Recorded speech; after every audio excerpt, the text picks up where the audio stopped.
Penerapan arus bolak-balik dalam kehidupan sehari-hari oleh Nama Niwaya Ninur Sayanti dari kelas 12 MIPA 3, nomor absen 29.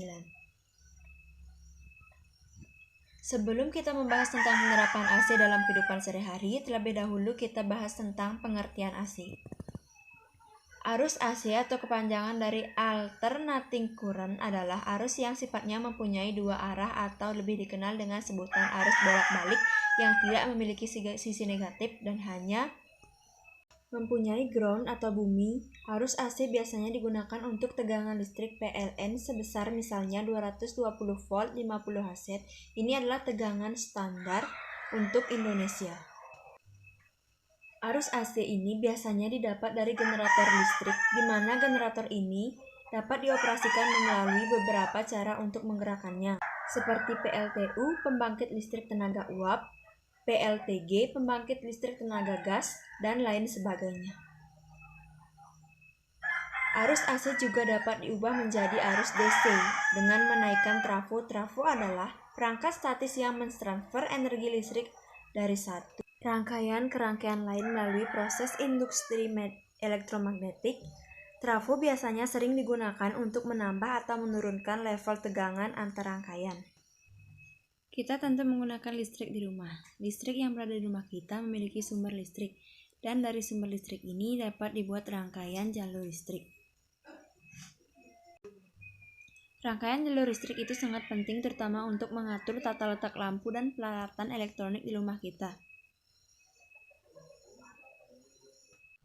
Banyak hal yang dapat kita gunakan untuk menggerakkan generator listrik sebagai media untuk penggeraknya. Misalnya saja kita bisa memanfaatkan aliran air di sungai ataupun aliran air terjun dan sebagainya. Ciri-ciri rangkaian arus bolak-balik: 1. Mempunyai frekuensi, 2. Mempunyai beda fase, dan 3. Berkekuatan tinggi. Pada sumber arus bolak-balik secara umum mempunyai tegangan sebesar 220 volt. Tegangan efektif adalah besar tegangan arus bolak-balik yang memberi akibat sama dengan arus arah khususnya dalam hal energi dan daya listrik. Terjadinya hambatan total disebabkan karena pengaruh resistor atau R, induktor XL, dan kapasitor XC. Dalam rangkaian arus bolak-balik dapat diganti dengan sebuah hambatan pengganti yang disebut dengan impedansi atau Z, sehingga memperoleh persamaan sebagai berikut. Z sama dengan akar R kuadrat plus dalam kurung XL dikurang XC tutup kurung kuadrat.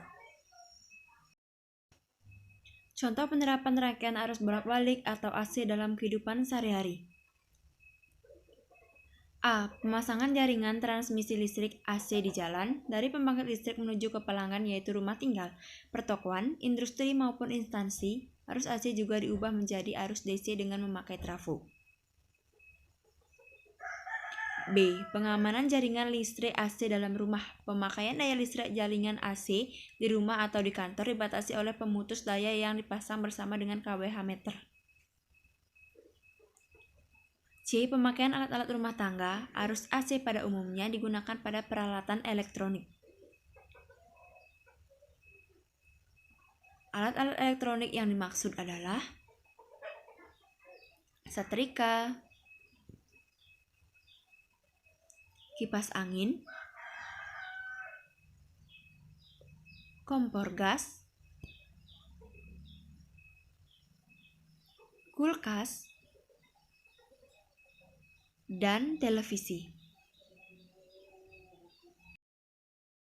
Arus listrik yang dihasilkan oleh sumber tegangan listrik mempunyai arah dari tempat dengan potensial listrik tinggi ke rendah, atau arus listrik bergerak dari kutub positif ke kutub negatif. Arus bolak-balik mengalir dengan besar dan arah arus berubah-ubah secara bolak-balik. Akibatnya, arus bolak-balik memiliki besar arus minimum, rata-rata, dan maksimum. Akibat perubahan besar dan arah arus, maka tegangan pada arus bolak-balik AC juga berubah-ubah seiring dengan berjalannya waktu. Nah, sekian penerapan arus bolak-balik yang dapat saya sampaikan. Bila ada salah pengucapan atau kata, saya mohon maaf. Sekian dan terima kasih.